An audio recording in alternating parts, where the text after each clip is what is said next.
Mr Chair. Goodness gracious me.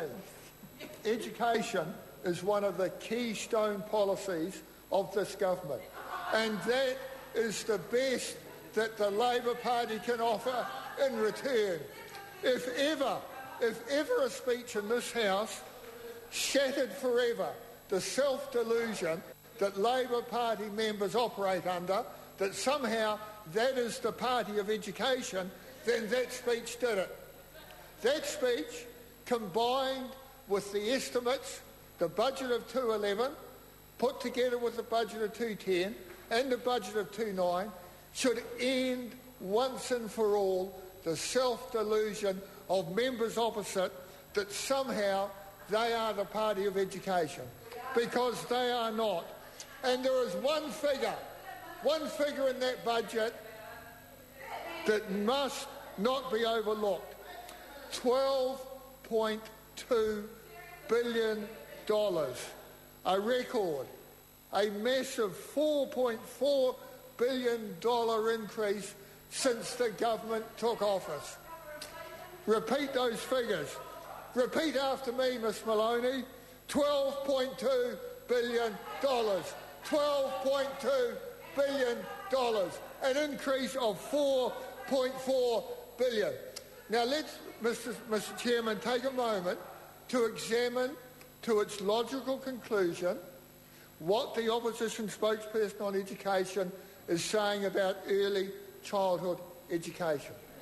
Because what in effect that member is saying, speaking directly to what the Labor Party would claim to be its natural constituency, like the people who live in the Glen Innes suburb of the Tamaki electorate that I represent in this House, what that member is in effect saying is the Labor Party is opposed to the efforts that this government is making to extend the early childhood education provision into those communities. And that is a priority of this government. And why it is that the Labor Party and its spokesperson has not been able to get their head around the logical extension to what they are saying is beyond me. And I would actually invite Ms Moroney, when the Labor Party finally finds a candidate for Tamaki, to go out with that person, knock on a few doors around Glen Innes and explain to the good people there why the Labor Party does not support the actions of this government in this budget, in these estimates, to extend the early childhood education provision into that community.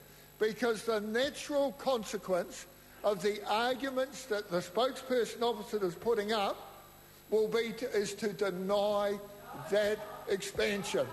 And I invite that member to go out with whoever the Labor Party candidate is, knock on those doors and counter what I have been telling them.